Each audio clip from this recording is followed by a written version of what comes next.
Hello दोस्तों, स्वागत है हमारे यूट्यूब चैनल एस टू संग्रह में। आप लोग का स्वागत है। तो आज हमारा एसएससी जीडी 2025 जीके जीएस का 50 ऑब्जेक्टिव क्वेश्चन की सीरीज क्लास 2 में आप लोगों का स्वागत है। तो आज हम लोग इसमें 50 क्वेश्चन देखने वाले हैं। क्लास 1 आप लोगों ने नहीं देखा है तो आप लोग को लिंक डिस्क्रिप्शन में मिल जाएगा या फिर वीडियो के लास्ट में आपको मिल जाएगा, ठीक है। तो वहाँ से आप लोग क्लास 1 देख लीजिएगा। चलिए स्टार्ट करते हैं। क्लास 2 को डेली 8 बजे आपका लाइव क्लास चलता है और इसके पीडीएफ के लिए जैसा कि आपको पता है टेलीग्राम में ज्वाइन हो जाएगा, लिंक आपको डिस्क्रिप्शन में मिल जाएगा, ठीक है। टेलीग्राम या व्हाट्सएप चैनल पर ज्वाइन हो जाइए। चलिए पहला नंबर क्वेश्चन देखते हैं। तो पहला नंबर क्वेश्चन है, जुड़वा खनिज के नाम से जाने वाले खनिजों का नाम क्या है, ठीक है। तो सीसा और जस्ता है, ठीक है। सीसा और जस्ता ये जुड़वा खनिज के नाम से जाने जाते हैं। यहाँ पे मैंने ऑप्शंस नहीं दिया है, डायरेक्ट यहाँ पर ये आंसर्स है, ठीक है। क्योंकि ऑप्शन बनाने में थोड़ा सा टाइम ज़्यादा लग जा रहा था, इसलिए आज जल्दी में थोड़ा सा बनाए हैं वीडियो इसको, इसलिए आप लोगों को यहाँ पर आंसर डायरेक्ट दे दिया गया है। चलिए सेकेंड नंबर क्वेश्चन देखते हैं। तो विश्व के समर धरातलीय क्षेत्र को कितने प्रतिशत भाग खेती करने योग्य हैं। विश्व के समर धरातलीय क्षेत्र का कितने प्रतिशत भाग खेती करने योग्य हैं। तो 11% भाग है, ठीक है। थर्ड नंबर क्वेश्चन देखते हैं। मकरान नामक समुद्री तट किस देश में पाया जाता है। तो पाकिस्तान में। फोर्थ नंबर क्वेश्चन है, भारतीय कृषि अनुसंधान परिषद के अनुसार भारत में कितने तरह की मिट्टियाँ पाई जाती हैं। भारतीय कृषि अनुसंधान परिषद के अनुसार भारत में कितनी तरह की मिट्टियाँ पाई जाती हैं। तो यहाँ पे 8 तरह की मिट्टी पाई जाती है। 8 प्रकार की मिट्टी आपको यहाँ पर पाई जाती हैं भारत में, ठीक है। 5 नंबर क्वेश्चन देखते हैं। भारत में पाई जाने वाली सर्वाधिक उपजाऊ मिट्टी कौन सी है। भारत में पाई जाने वाली सर्वाधिक उपजाऊ मिट्टी, तो जलोढ़ मिट्टी सर्वाधिक उपजाऊ मिट्टी में से आती है, ठीक है। नेक्स्ट क्वेश्चन देखते हैं 6 नंबर। रेफ्रिजरेटर में प्रशीतक के रूप में कौन सी गैस प्रयोग की जाती है, ठीक है। रेफ्रिजरेटर में प्रशीतक के रूप में कौन सी गैस प्रयोग की जाती है। तो फ्रीऑन गैस उपयोग की जाती है, ठीक है। नेक्स्ट क्वेश्चन देखते हैं 7 नंबर। पंजाबी भाषा की लिपि क्या है। पंजाबी भाषा की लिपि क्या है। तो गुरुमुखी लिपि है, ठीक है। गुरुमुखी लिपि है, ठीक है। हिंदी भाषा की लिपि क्या है। तो उसको भी ध्यान रखिएगा, देवनागरी है, ठीक है। देवनागरी लिपि हिंदी भाषा की है। चलिए नेक्स्ट देखते हैं 8 नंबर क्वेश्चन। भारत की मुख्य भूमिका दक्षिणतम बिंदु कौन सा है। भारत की मुख्य भूमिका दक्षिणतम बिंदु कौन सा है। तो कन्याकुमारी दक्षिणतम भूमिका वाली शहर है, ठीक है। दूध से दही बनाने में सहायक बैक्टीरिया का नाम बताइए। दूध से दही बनाने में, सब अभी इजी क्वेश्चन है, वैसे ही मॉड्यूलेट से आपको हाई लेवल तक के क्वेश्चंस मिलेंगे, ठीक है। तो लास्ट तक बने रहिएगा वीडियो में। नए हैं चैनल पर तो सब्सक्राइब जरूर कर लीजिएगा, ठीक है। और दोस्तों के पास भी शेयर करिएगा। तो दूध से दही बनाने में सहायक बैक्टीरिया का नाम बताइए। तो वो हो जाएगा लैक्टोबैसिलस, लैक्टोबैसिलस।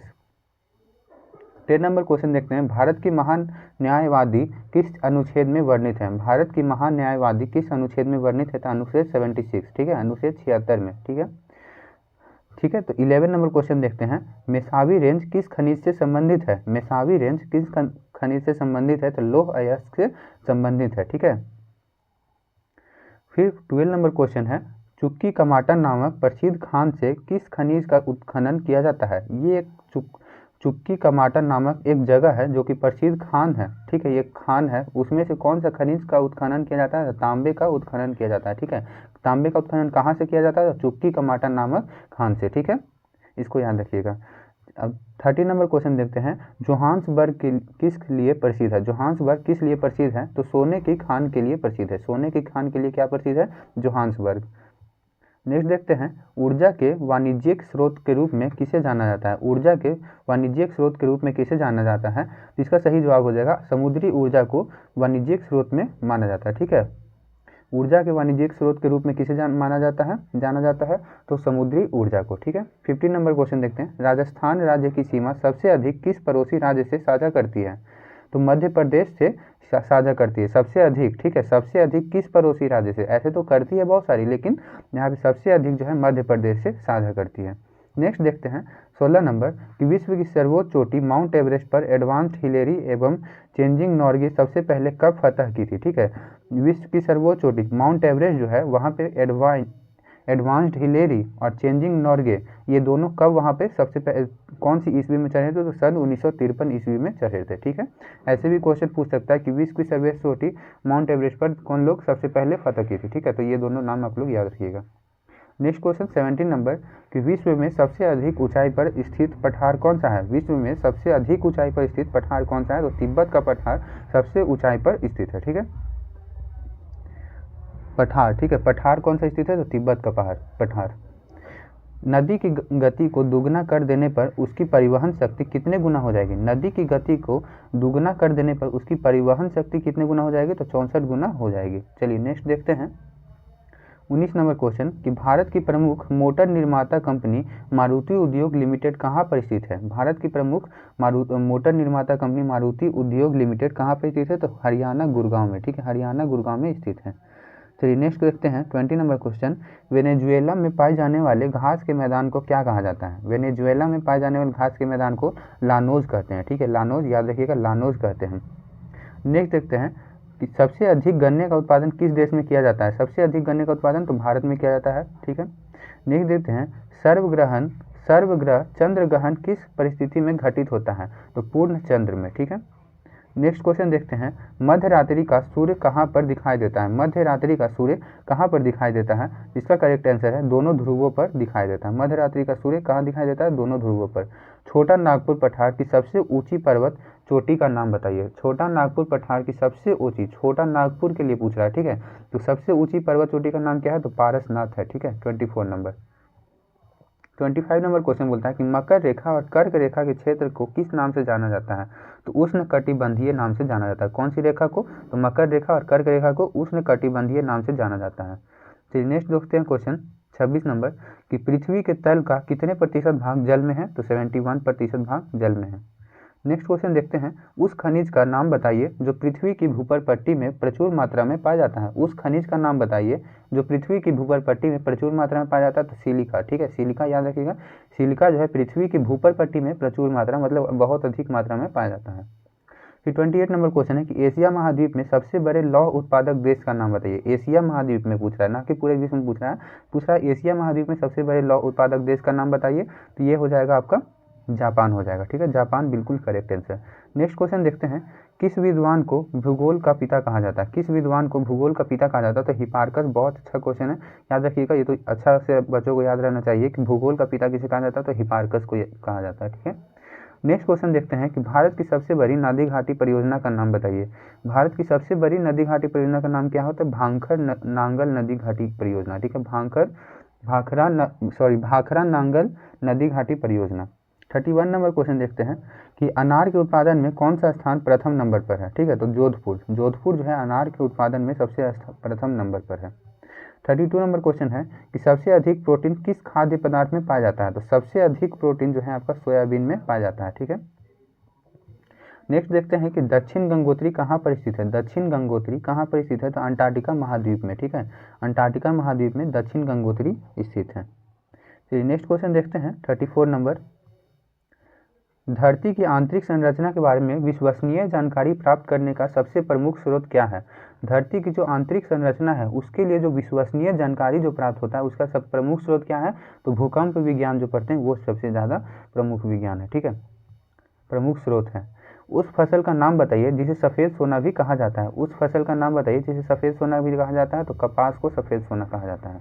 नेक्स्ट क्वेश्चन देखते हैं, भारत में स्थित कृत्रिम बंदरगाहों के नाम बताइए। भारत में स्थित कृत्रिम बंदरगाहों के नाम बताइए। तो चेन्नई या मद्रास बंदरगाह, ठीक है, चेन्नई को ही मद्रास बोलते हैं, ठीक है। 37 नंबर क्वेश्चन है कि मनुष्य के मस्तिष्क का सबसे बड़ा भाग क्या कहलाता है? मनुष्य के मस्तिष्क का सबसे बड़ा भाग क्या कहलाता है? प्रमस्तिष्क, सेरेब्रम, ठीक है, सेरेब्रम बोलते हैं, सेरेब्रम, ठीक है, देखिए सेरेब्रम ऐसे लिखते हैं, ठीक है, सेरेब्रम कहते हैं जिसको हिंदी में प्रमस्तिष्क कहते हैं, ठीक है, सेरेब्रम इसको इंग्लिश में बोलते हैं, ठीक है। विश्व का सबसे बड़ा महासागर कौन सा है? विश्व का सबसे बड़ा महासागर कौन सा है? प्रशांत महासागर, बहुत इजी क्वेश्चन है, प्रशांत महासागर, ठीक है। 39 नंबर क्वेश्चन देखते हैं, काजीरंगा राष्ट्रीय उद्यान किस जानवर के लिए प्रसिद्ध है? काजीरंगा राष्ट्रीय उद्यान किस जानवर के लिए प्रसिद्ध है? तो गैंडा के लिए प्रसिद्ध है, गैंडा के लिए काजीरंगा राष्ट्रीय उद्यान। 40 नंबर क्वेश्चन देखते हैं कि समुद्री गाय भारत के किस बायो रिजर्व क्षेत्र में पाई जाती है? समुद्री गाय जो है भारत के किस बायो रिजर्व क्षेत्र में पाई जाती है? ये मन्नार की खाड़ी में पाई जाती है, ठीक है, मन्नार की खाड़ी में पाई जाती है। नेक्स्ट देखते हैं 41 नंबर क्वेश्चन कि विश्व रेड क्रॉस दिवस किस तिथि को मनाते हैं? तो 8 मई को हम लोग विश्व रेड क्रॉस दिवस मनाते हैं, ठीक है। विश्व की सबसे बड़ी महल का नाम बताइए। विश्व की सबसे बड़ी महल का नाम क्या है? तो वेटिकन सिटी, जो कि रोम में है, रोम मतलब कि इटली में है, जो कि यूरोप महाद्वीप पे है। यहाँ पे क्वेश्चन बनता है कि विश्व की सबसे बड़ी महल किस द्वीप पर है? तो यूरोप महाद्वीप पर है। कहाँ है? तो वेटिकन सिटी इटली में, ठीक है, इटली में, रोम। नेक्स्ट क्वेश्चन है कि विश्व का सबसे बड़ा एयरपोर्ट का नाम क्या है? तो किंग फहद अंतर्राष्ट्रीय हवाई अड्डा। ठीक है, विश्व का सबसे बड़ा एयरपोर्ट जिसको हवाई अड्डा हिंदी में बोलते हैं, तो किंग फहद अंतर्राष्ट्रीय हवाई अड्डा। ठीक है, 44 नंबर क्वेश्चन बोलता है कि गंगा डेल्टा से बने मैंग्रोव वनों को किस नाम से जाना जाता है? गंगा डेल्टा से बने मैंग्रोव का जो वन है उसको किस नाम से जाना जाता है? तो सुंदरवन के नाम से, सुंदरवन डेल्टा या फिर सुंदरवन। ठीक है, 45 नंबर क्वेश्चन है कि भारत की पहली महिला राजदूत का नाम क्या था? भारत की पहली महिला राजदूत का नाम क्या था? तो विजय लक्ष्मी पंडित नाम है। नेक्स्ट क्वेश्चन देखते हैं, ये सब जीडी को लेकर बहुत इंपॉर्टेंट क्वेश्चन है। ठीक है, तो सबको आप लोग ध्यान में रखिएगा, 1 से 2 बार वीडियो जरूर देखिएगा। भारत और चीन के बीच साझा की जाने वाली सीमा रेखा को क्या कहा जाता है? भारत और चीन, बहुत इंपॉर्टेंट क्वेश्चन, कि भारत और चीन के बीच साझा करने वाली सीमा रेखा को क्या कहा जाता है? तो मैकमोहन रेखा। ठीक है, मैकमोहन रेखा कहते हैं। ठीक है, चलिए यह 47 नंबर क्वेश्चन देखते हैं कि इतिहास में पंजाब केसरी की उपाधि किसे दी गई? इतिहास में पंजाब केसरी की उपाधि किसे दी गई? तो लाला लाजपत राय को। ठीक है, लाला लाजपत राय को इतिहास में जो है पंजाब केसरी की उपाधि दी गई थी। ठीक है, नेक्स्ट क्वेश्चन देखते हैं कि भारत के पहले परमाणु रिएक्टर का नाम क्या है? भारत के पहले परमाणु रिएक्टर का नाम क्या है? तो अप्सरा नाम है, बिल्कुल करेक्ट आंसर। ठीक है, अप्सरा। सतपुरा और विद्या पहाड़ियों के बीच कौन सी नदी बह रही है? सतपुरा और विद्या पहाड़ियों के बीच कौन सी नदी बह रही है? तो नर्मदा नदी बह रही है। ठीक है, चलिए नेक्स्ट क्वेश्चन है कि उस नदी का नाम बताइए जो अपनी धारा बदलने के लिए प्रसिद्ध है। उस नदी का नाम जो अपनी धारा बदलने के लिए प्रसिद्ध है, तो इसे कोसी नदी बोलती है। ठीक है, कोसी नदी को एक और नाम से जाना जाता है, तो उसको आप लोगों को कमेंट बॉक्स में बताना है कि कोसी नदी को एक और नाम से जाना जाता है, तो उसको आप लोग कमेंट बॉक्स में बताइएगा कि किस चीज़ के लिए कोसी नदी एक और नाम से फेमस है। ठीक है, तो इसको आप लोग कमेंट बॉक्स में बताइएगा।